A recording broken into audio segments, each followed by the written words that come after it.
O resultado das urnas nas últimas eleições municipais do domingo passado elegeram mais do que novos prefeitos. O pleito esboçou tendência política diferente no Brasil, ou pelo menos um freio no bolsonarismo que havia avançado nas eleições de 2018. Partidos como o MDB e o DEM conquistaram muitas cadeiras no Executivo Brasil afora. Aqui no Ceará, o PDT, partido do prefeito eleito José Sarto, mostrou força e vai comandar 1/3 das prefeituras do estado. Por outro lado, se os candidatos bolsonaristas fracassaram no restante do país, os cearenses elegeram 3 deles em cidades importantes como Caucaia, Maracanaú e Juazeiro do Norte. E na capital, a vitória apertada de Sarto sobre Capitão Wagner mostrou a força da oposição. A diferença de menos de 3 pontos percentuais foi bem diferente das previsões dos institutos de pesquisa, que agora vão precisar recalibrar suas entrevistas. Quem comenta sobre esse tema no Análise de Fato dessa quinta-feira, 3 de dezembro, é a cientista política e socióloga Carla Quaresma. Então, Carla Quaresma aqui com a gente no Análise de Fato de hoje. Carla, queria que você respondesse aí logo de cara quem foram os maiores vencedores e os maiores perdedores dessas eleições, tanto no Brasil quanto aqui no Ceará. Nós tivemos no Brasil uma surpresa em relação ao posicionamento do eleitor, porque vimos aí muitos partidos que já estavam numa situação bastante desfavorável em relação aos últimos pleitos, voltarem com muita força. Então, a emergência novamente de partidos tradicionais no Brasil, consolidando mais uma vez a figura de algumas lideranças políticas, isso foi algo muito expressivo nesse pleito, e se tratando de Brasil, nós tivemos um crescimento muito grande aí desses partidos que são considerados mais de centro no espectro político, o que evidencia esse perfil do eleitor brasileiro, que se volta mais para essas questões sociais, principalmente diante de tudo que nós estamos vivendo em decorrência da pandemia. Então, nós percebemos que houve, de fato, um movimento do eleitor, mas também percebemos que é uma espécie de recomposição daquilo que é, em essência, o eleitorado brasileiro, né? Nós, no Brasil, vivenciamos recentemente alguns discursos mais inflamados, mais extremados, mas, em média, o brasileiro, ele ocupa essa posição mais de centro no espectro político. Então, houve um crescimento muito grande aí desses partidos, inclusive, como coloquei anteriormente, partidos mais tradicionais, com lideranças políticas que tinham ficado um pouco à margem do processo eleitoral, mas que voltaram muito fortemente. E aí, claro, né, nós não podemos esquecer de alguns partidos também, partidos importantes, partidos históricos, como o Partido dos Trabalhadores, que acabou perdendo espaço, principalmente nos grandes centros urbanos, né, embora tenha ocupado ali prefeituras menores, tenha ocupado ali um espaço no Legislativo. Aqui em Fortaleza, por exemplo, aumentou a quantidade de participação, com mais um vereador na Câmara, mas ainda assim nós percebemos que houve, aí, principalmente nos grandes municípios, naqueles que são mais importantes em termos de representatividade, porque são os maiores colégios eleitorais do país, houve uma perda bastante significativa nesse sentido. Assim como nós podemos considerar também no outro espectro político mais à direita, nós percebemos também aí algumas candidaturas que inclusive foram defendidas pelo presidente Bolsonaro, que também não conseguiram lograr êxito nessas campanhas municipais. Então, mesmo com alguns discursos muito alinhados com o que nós escutamos na campanha de 2018 por parte da candidatura Jair Bolsonaro, sobretudo para o executivo, houve aí realmente uma falta de compreensão do eleitor de que realmente esses candidatos eles poderiam ocupar esse espaço privilegiado por contarem com o apoio do presidente da República, e foram candidatos que realmente não conseguiram lograr êxito no sentido de garantir a vitória eleitoral. Então, nós temos aí um centro político que ocupa muito espaço, realmente foi quem venceu a eleição, se nós considerarmos essa perspectiva ideológica, e tanto alguns partidos de direita, que aí perderam também esse espaço, principalmente aqueles apoiados pelo presidente Bolsonaro, e na esquerda nós temos aí a situação do Partido dos Trabalhadores, que realmente perdeu espaços importantes. Mas é também necessário dizer que dessa perspectiva mais à esquerda, nós tivemos aí ganhos importantes, expressivos, para outras agremiações partidárias, né? A importância muito grande do PSOL, que acaba chegando ao segundo turno das eleições, o maior colégio eleitoral do país, e realmente isso é bastante significativo, conseguindo também muito espaço no legislativo, né? Tentando recuperar um pouco essa credibilidade da esquerda brasileira. O próprio PCdoB, que também conseguiu aí chegar, no caso da Manuela Dávila, chegar a um segundo turno, numa prefeitura também importante no sul do país. Então, embora o PT tenha perdido esse espaço, outros partidos mais alinhados à esquerda acabaram ganhando muita força no pleito de 2020. Ô, Carla, você falou aí, bem destacou essa vitória aí do centro nessas eleições, né? A gente teve o MDB com 5 prefeituras em capitais, né? O DEM com 4, o PSDB com 4, o PDT com 2, o PSD com 2, o PSB com 2 e o PP também com 2, e mais outros partidos com uma prefeitura.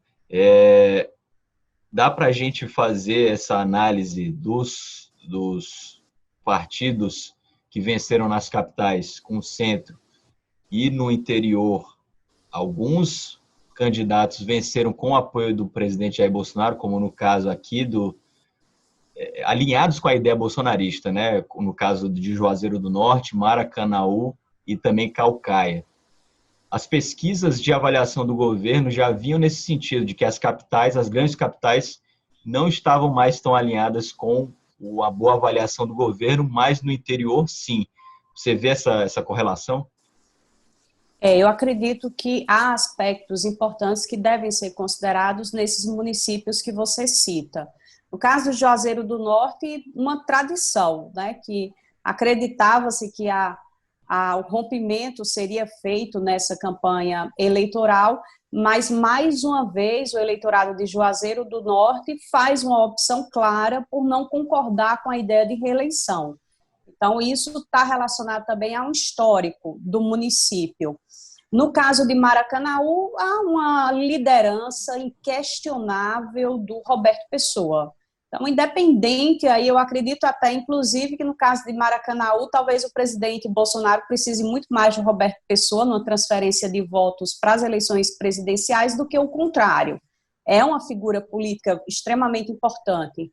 E no caso de Caucaia, nós tivemos realmente, Caucaia, acredito que tenha sido a grande surpresa do processo eleitoral aqui no Ceará, porque as pesquisas apontavam um caminho completamente diferente daquilo que se construiu ainda no primeiro turno, porque realmente essa virada que tanto está sendo aí anunciada pelas mídias, na realidade ela começa a ocorrer ainda no primeiro turno, e nós temos que lembrar, né, que existem questões também que ocorreram lá no município que foram importantes para essa definição, como os fatos que ganharam expressividade nacional, né?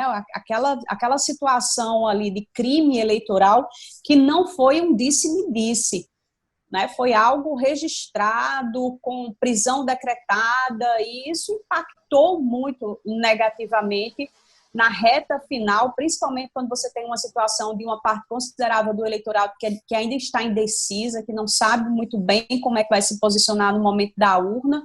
Quando ocorre algo dessa natureza, isso pode levar as pessoas a optarem por um caminho que é o da rejeição a esse tipo de prática.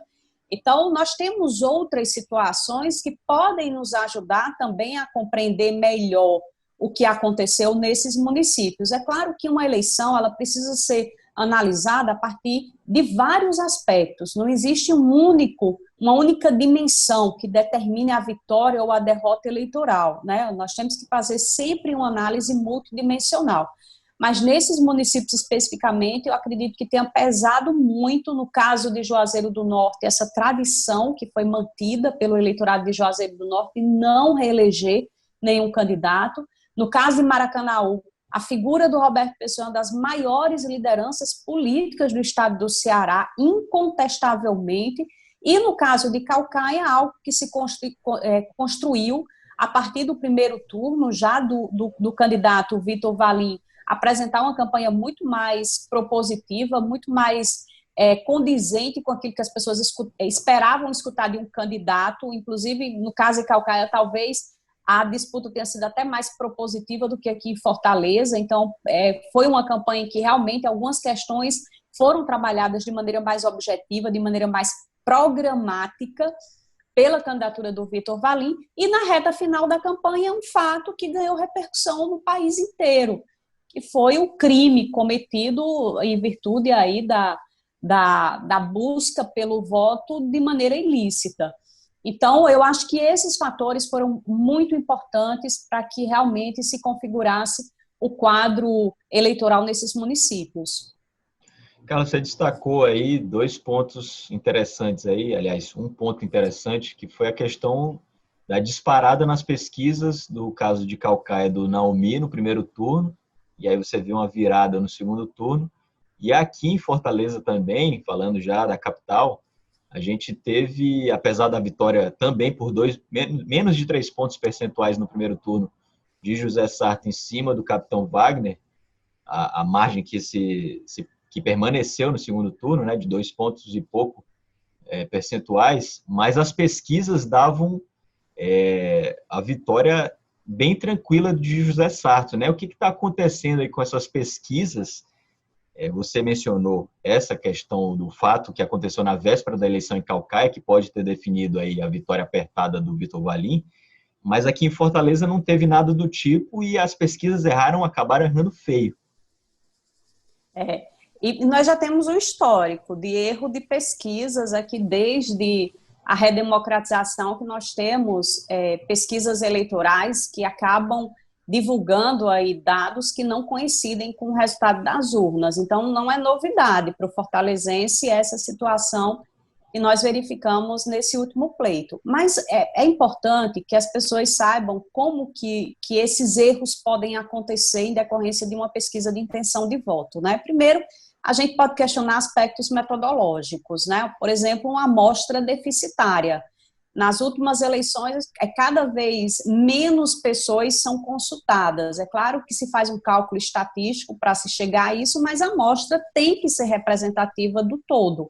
Nós estamos percebendo que gradativamente os institutos têm trabalhado com menos pessoas nas suas amostragens. Então, uma amostra deficitária, uma amostra tendenciosa. Então, quando você não consegue dimensionar corretamente a partir de questões de gênero, de faixa etária, de renda, de posição na cidade, porque a depender da localização, o eleitorado ele tem uma tendência a votar num ou no outro candidato. Isso ficou muito claro aqui em Fortaleza, por exemplo, você tem 5 regiões da cidade que deram a vitória para o candidato, para o então candidato Wagner, e o restante do município votando no candidato, no então candidato Sarto. Então, são esses problemas que estão relacionados a questões metodológicas, mas, é claro, nós estamos falando de intenção.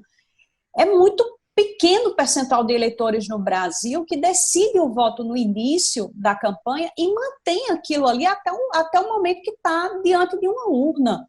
O eleitorado no Brasil é extremamente volátil, então ele começa a eleição disposto a votar no candidato, daqui a pouco ele está passeando ali por um centro, daqui a pouco ele está no outro extremo do espectro político. Essa é a realidade do voto no Brasil. Então, muitas vezes o eleitor ele decide isso no caminho para a sessão, e às vezes até no momento que está lá diante da urna é que ele finalmente vai decidir. Então, às vezes até a pesquisa boca de urna, né, que é aquela que é mais fiel ali ao momento, às vezes ela erra, né? Um outro problema também é o seguinte: muitas pessoas, elas não se sentem confortáveis em declarar o voto porque temem, principalmente cidades menores, cidades do interior, em que há uma dependência muito grande das pessoas em relação ao poder público municipal. As pessoas temem uma retaliação, então elas acabam falando coisas que não coincidem com aquilo que elas pretendem fazer. Então, tem as questões metodológicas, tem esse temor das pessoas em dizer realmente em quem que vão votar, tem esse aspecto de uma volatilidade muito grande, o eleitor ele muda muito de opinião no decorrer da campanha, e tudo isso, obviamente, faz com que muitas vezes o resultado não coincida com aquilo que foi divulgado pelas pesquisas de intenção de voto. Então, nem sempre é uma questão de má-fé, nem sempre é porque a pesquisa foi comprada por um determinado veículo de comunicação, nem sempre é isso, né? São questões que se relacionam mesmo a todas essas problemáticas relacionadas ao processo eleitoral. Agora, é inegável, nós somos seres sociais e nós recebemos influências. Recebemos influências de amigos, de parentes, das mídias e recebemos também das pesquisas. Porque, principalmente para aquele eleitor que tem o voto útil, ele não quer sair de casa domingo, num dia que ele poderia estar fazendo outras coisas, estar descansando, estar na praia, numa cidade como Fortaleza, estar em casa com a família, para perder o voto. Então, se a pesquisa informa que um determinado candidato vai se eleger, é muito provável que esse eleitor ele vá votar naquele candidato que a pesquisa está indicando que está numa posição mais favorável. E uma outra coisa também é que existe muita racionalidade no voto. E, diferentemente do consumo de produtos, no consumo da política, você às vezes escolhe um candidato, não é porque você acredita que ele seja o melhor, é porque você quer ajudar a derrotar o outro. Então, se a pesquisa informa que é aquele que vai derrotar o que você não quer, você acaba migrando, né? Você acaba votando naquele que realmente tem condições de derrotar quem você não quer. Então, tudo isso vai influenciar, e aí, é claro, né? Isso repercute também nessa divergência aí entre a intenção e, de fato, o que é apresentado na apuração. Isso, inclusive, é um fenômeno que tem acontecido agora, uma discussão que tem acontecido nos Estados Unidos por conta dessas últimas pesquisas, tanto na de 2016 para a presidência, quanto agora. E, inclusive, foi suscitado esse debate sobre o voto envergonhado, né, que você mencionou aí, e lá levantaram as questões de negros que estavam com vergonha de dizer que iam votar no Trump. Você acha que aconteceu mais ou menos essa coisa aqui em Fortaleza, por exemplo, no Capitão Wagner, gente que não queria declarar o voto no Capitão Wagner e aí acabou fazendo com que esse segundo turno fosse tão acirrado? Houve denúncias nesse sentido, e, inclusive, isso foi utilizado na comunicação do candidato. O próprio candidato Wagner, nas suas mídias sociais, chegou a desenvolver essa campanha do voto silencioso, para alertar as pessoas de que elas não deveriam estar comunicando aí sobre as suas intenções. E aí as razões são diversas, né? Inclusive foram elencadas razões aí ligadas à questão do crime organizado aqui no Ceará e outras tantas questões, né, que envolvem aí a relação das pessoas também com o poder público, tanto municipal quanto estadual. Então, houve denúncias nesse sentido e isso foi utilizado na própria campanha, né? Claro que nós estamos aqui trabalhando com especulações, né? Não há nenhum fato que realmente comprove que houve essa interferência aí de organização criminosa ou que houve algum tipo de constrangimento para os funcionários públicos para que eles votassem num outro candidato. Mas é fato também que isso foi utilizado na campanha do candidato Wagner. Então, é muito provável que algumas pessoas realmente elas não tenham declarado esse voto para o Wagner exatamente por temer algum tipo de retaliação ou de constrangimento. Professora, já para a gente encerrar, nosso tempo já quase no fim, eu queria que a senhora avaliasse aí como é que fica esse tabuleiro político aqui no Ceará para 2022, já pensando aí como é que Capitão Wagner sai desse pleito, como é que fica a situação aqui no estado. É inegável a hegemonia desse grupo aí capitaneado pelos Ferreira Gomes, né? É uma avaliação muito positiva que se faz aí do Camilo Santana à frente do governo do estado, também do Roberto Cláudio na gestão municipal. Então, obviamente que isso repercute numa imagem positiva também para todos aqueles que são abrigados por esse guarda-chuva, né, dos Ferreira Gomes. Então, isso aí é inquestionável ainda no estado do Ceará.